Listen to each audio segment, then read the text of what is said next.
Long ago, before the world had stars, the night was an endless, empty darkness. There was no moon to glow softly in the sky, no stars to twinkle above the earth. The creatures of the night lived in fear, moving blindly through the shadows.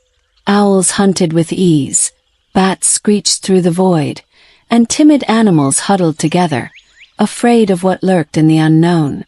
Among the many creatures that lived in this darkness were the fireflies. They were small, fragile insects, barely noticed by the larger animals. They moved carefully, relying on sound and instinct to guide them through the night. But unlike the others, the fireflies dreamed of something more. They wished for light, for a way to see the world even after the sun had disappeared. One evening, as they rested beneath the great baobab tree, a young firefly named Luma spoke up. "Why must we always live in the dark?" she asked. "The day is filled with light, but as soon as the sun leaves, we are lost. There must be a way to bring brightness to the night." The older fireflies murmured among themselves. "It has always been this way," said one elder. "The night is dark and the day is bright.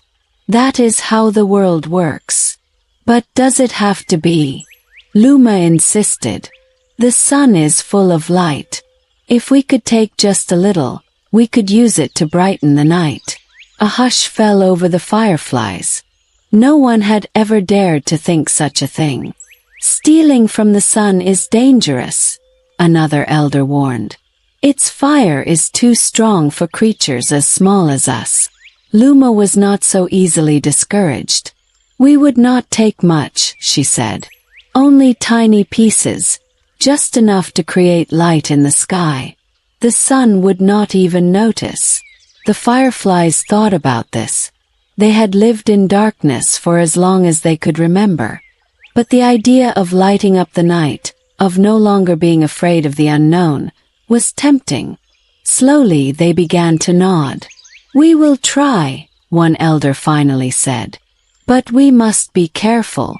That evening, as the sun began to set, the fireflies prepared for their daring mission. They flew high into the sky, toward the fading golden light. As the last rays of the sun stretched across the horizon, the fireflies darted through them, catching tiny embers of sunlight on their wings. The warmth tingled but did not burn. One by one, they carried their stolen embers into the sky, releasing them carefully into the darkness. First, nothing happened.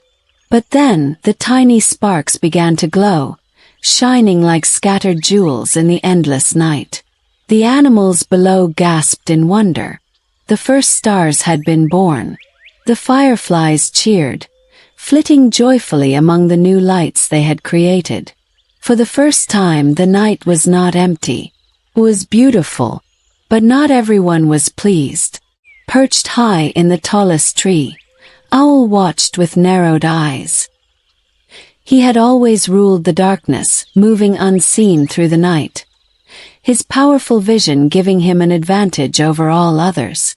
But now the stars glittered above, and his perfect darkness was gone. His talons tightened around the branch. "Foolish little insects," he muttered. "They think they can change the night. But I will have those stars for myself." And so, with jealousy in his heart, Owl began to plan. The fireflies continued their work, adding more stars to the sky each night. The other animals were overjoyed. The gazelles could now see where they were going. The rabbits could move without fear of unseen predators, and even the great elephants admired the shimmering beauty above them. But Owl was furious. The darkness had once been his greatest ally, and now it was fading. He needed to act quickly. One evening, he flew down to where the fireflies were gathered. His large eyes gleamed in the dim light. "Dear fireflies," he said in a deep, soothing voice, "I have been watching your work, and I must warn you, there is great danger ahead." Luma and the others looked up in surprise. "Danger? What do you mean?" Owl sighed dramatically, shaking his head. The sun is angry. You have stolen its light, and it does not take kindly to thieves. I have heard whispers on the wind that it will soon send a great fire to punish you all. The fireflies buzzed anxiously. Had they truly angered the sun? Had they taken too much? Seeing their doubt, Owl continued, "But do not fear. Have a solution. If you give the stars to me, I will keep them safe. The sun will not harm me, for I am a wise creature of the night. Trust me, and I will protect you." The fireflies murmured among themselves. Owl was known for his wisdom, but something about his words felt wrong. Luma frowned. "If the sun is angry, we should ask it ourselves," she said. "We should not be so quick to give away what we worked so hard to build." Owl's eyes flickered with annoyance, but he hid it well. "Very well," he said smoothly. "Go and ask. But do not take too long. The fire may already be coming." And with that, he flew away, leaving the fireflies in doubt. Luma turned to the others. "We must go to the sun and learn the truth." Though afraid, the fireflies agreed. And so, the next morning, they set off on a journey that would decide the fate of the stars. The fireflies knew that reaching the sun would not be easy. It was the highest and most powerful force in the sky, burning brighter than anything they had ever seen. But they also knew that if they did not seek the truth, they might lose their stars forever. So, with determined hearts, they set off. Their journey began at dawn when the sky was still painted with soft shades of orange and pink. The fireflies flew in a shimmering swarm, climbing higher and higher. Below them, the land stretched out, growing smaller as they ascended. The rivers became silver threads, and the great trees looked like tiny green dots. As they rose, the air became thin, and the wind grew stronger. Some of the younger fireflies began to struggle. "Luma," one of them called, "I don't think I can go any farther." Luma turned to the others. They could not afford to lose anyone. "We must fly together," she said. "Let those who are strong help those who are weak." And so, the stronger fireflies supported the weaker ones, guiding them upward. Their tiny wings beat tirelessly against the wind, and together they pushed forward. At last, they reached the highest clouds, where the sky was vast and endless. And there they saw it, the great golden sun, glowing with magnificent light. Luma took a deep breath and stepped forward. "Mighty sun," she called, "we have come to ask for your wisdom.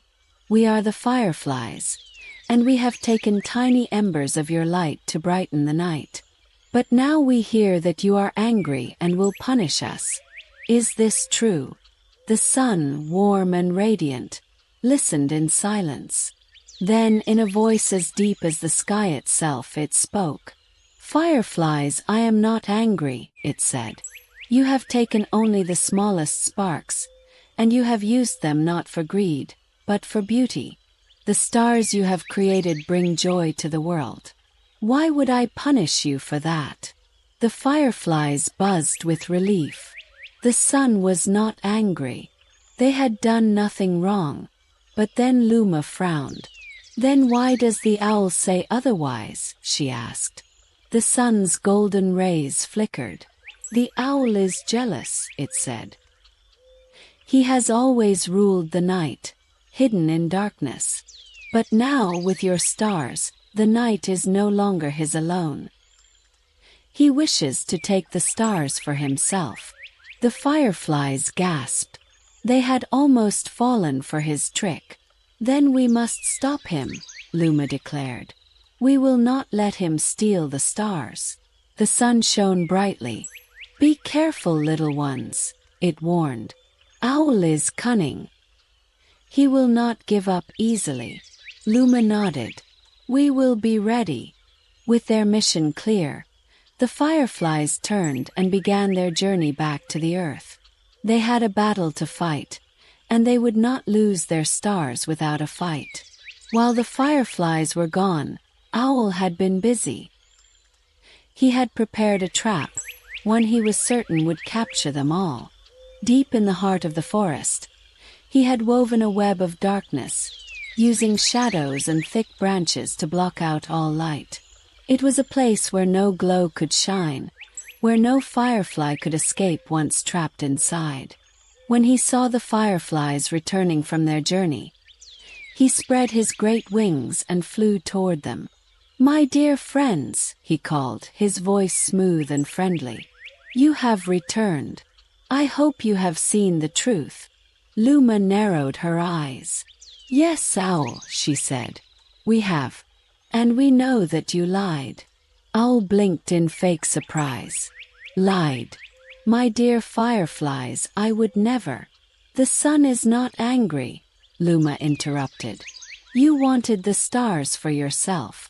Owl's eyes darkened. He realized that his trick had failed. "So," he murmured, "you will not give me the stars willingly?" "Never," Luma said firmly. Owl sighed. "That is unfortunate." And then, without warning, he struck. With a powerful flap of his wings, he sent a rush of wind toward the fireflies, scattering them in all directions. Before they could regroup, he chased them, driving them toward the dark trap he had prepared. The fireflies struggled. The darkness was thick, and they could not see where they were going. One by one, they fell into the owl's shadowy prison, their glowing bodies flickering weakly. Owl landed on a nearby branch, his sharp eyes gleaming. "Now," he said, "the stars belong to me." But not all hope was lost. Hidden behind a large leaf, Luma had managed to escape the trap. She watched as Owl preened triumphantly, believing he had won. Her heart pounded. She had to act fast. Taking a deep breath, she whispered to herself, "The stars belong to the sky, not to one creature alone." Then, gathering all her courage, she darted toward the trap, ready to free her friends. Luma flew straight into the heart of the trap, weaving through the thick shadows. She found her fellow fireflies, their lights dim but not extinguished. "We have to fight," she told them. "The stars are ours, and we cannot let Owl take them." "But how?" one firefly asked. "His trap blocks our light." Luma thought for a moment. Then she smiled. "Then we must create a new light." She turned to the others. "We will shine together.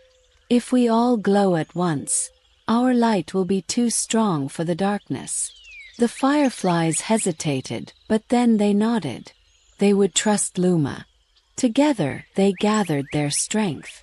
Then, at the same moment, they released all their light. A brilliant golden glow exploded from the trap, burning away the darkness. The shadows melted, and the fireflies burst free, their wings shining like tiny suns. Owl screeched in shock, flapping backward as the light blinded him. "No," he cried. "The night belongs to me." But it was too late. The fireflies soared high into the sky, carrying their stolen embers with them. One by one, they placed the stars back where they belonged, letting them twinkle in the vast darkness. The night became beautiful once more, filled with the gentle, eternal glow of 1,000 stars. Owl slunk back into the shadows, defeated. He could no longer claim the night as his own. Luma and the fireflies cheered. They had won, not with strength, but with unity and light. And so, from that night forward, the stars remained in the sky, a gift from the fireflies to the world. And every evening when the sun disappeared, the stars would shine, tiny sparks of hope, glowing forever in the dark.